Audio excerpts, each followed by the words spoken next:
সম্প্ৰতি আলতাফ হুছেইন নামৰ এজন গায়ক তেখেতৰ গান এটি সম্প্ৰতি বহুত সোশ্যাল মিডিয়াত ভাইৰেল হৈছে। তেখেতক এৰেষ্ট কৰা বুলি শুনিছো পুলিচক।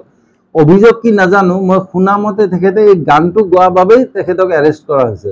বৰ আচৰিত হৈছো, মই নিজে গোটেই গানৰ লিৰিক্সখিনি শুনিছো, আপোনাৰ লিৰিক্সখিনি শুনিছো। ইয়াতেতো একো আপোনাৰ অবজেকশ্যনেবল একো নাই। তেখেতে কি কৈছে, তেখেতে কৈছে কিয় মিয়া মিয়া কৰি থাকা, এজনে অপৰাধ কৰিলে গোটেই জাতিটোক ধৰা। ঠিকেইতো, আলতাফেতো বেয়া একো কোৱা নাই। ভিঙত কিবা এটা ঘটনা হৈছে, তাৰ কাৰণে উজনিৰ পৰা গোটেই ল'ৰাক পিঠি বখলিয়াই কিনে মিয়া ল'ৰাক পঠিয়াই দিয়া হৈছে। কি দোষত, তেওঁলোকে কি দোষ কৰিলে?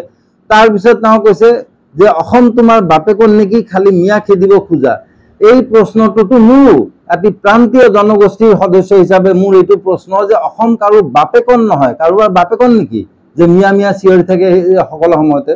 অসম হৈছে অসমবাসী প্ৰত্যেকজন ভাৰতীয়, কেৱল অসমবাসী নহয়, প্ৰত্যেকজন ভাৰতীয় নাগৰিকৰ সম অধিকাৰ আছে। এইটো কনষ্টিটিউশ্যনে দিয়া হয় কি নহয়। ইয়াতে সি অসমীয়া হওক, বঙালী হওক, মুছলমান হওক, হিন্দু হওক, বৌদ্ধ হওক, আৰু কিবা হওক, গোৰ্খা হওক, হয় কি নহয়, সম অধিকাৰ আছে। গতিকে আলতাফ হুছেইনেতো একো ভুল কথা কোৱা নাই।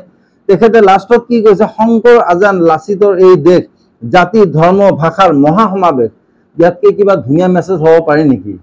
ইয়াতকেতো বেলেগ একো ভাল মেছেজ মই দেখা নাই। তাৰ পিছতো তেওঁক ধৰা হ'ল। ইয়াতে এটা কথা, এটা লাইন বহুতে অবজেকশ্যনেবল বুলি ক'ব পাৰে, সেইটো হৈছে মিয়া জাগিলে নিজৰ নাম পাহৰি যাবা।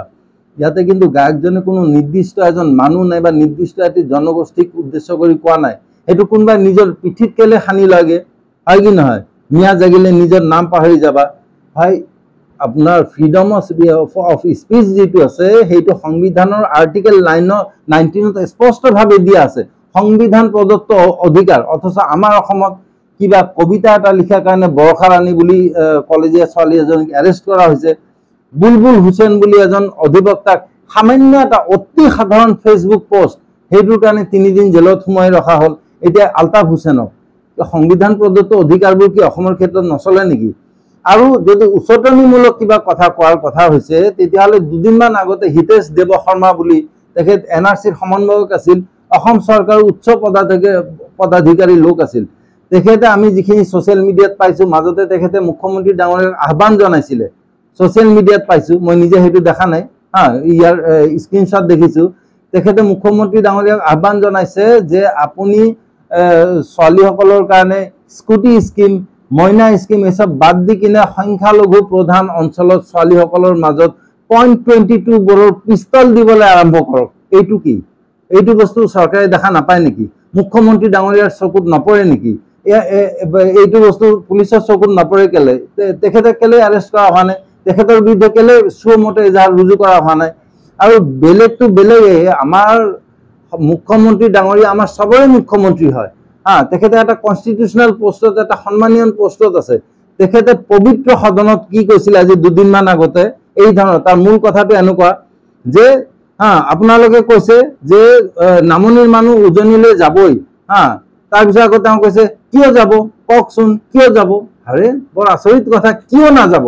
মই মুখ্যমন্ত্ৰী ডাঙৰীয়াক সুধিছো যে নামনিৰ মানুহ উজনিত যোৱাত কিবা বাধা আছে নেকি আইনত? আৰু তাৰপিছত আকৌ কৈছে যে তাৰমানে অসমখন আপোনালোকে ল'বই। আমি কৈছো আমি ল'ব নিদিওঁ। অসম লোৱা আৰু নলোৱাৰ কি প্ৰশ্ন উঠিল? এইটোক আপোনালোকে উচতনিমূলক বক্তব্য বুলি ক'বনে নাই? এতিয়া মুখ্যমন্ত্ৰী ডাঙৰীয়াক নাকি কোনে লগায়?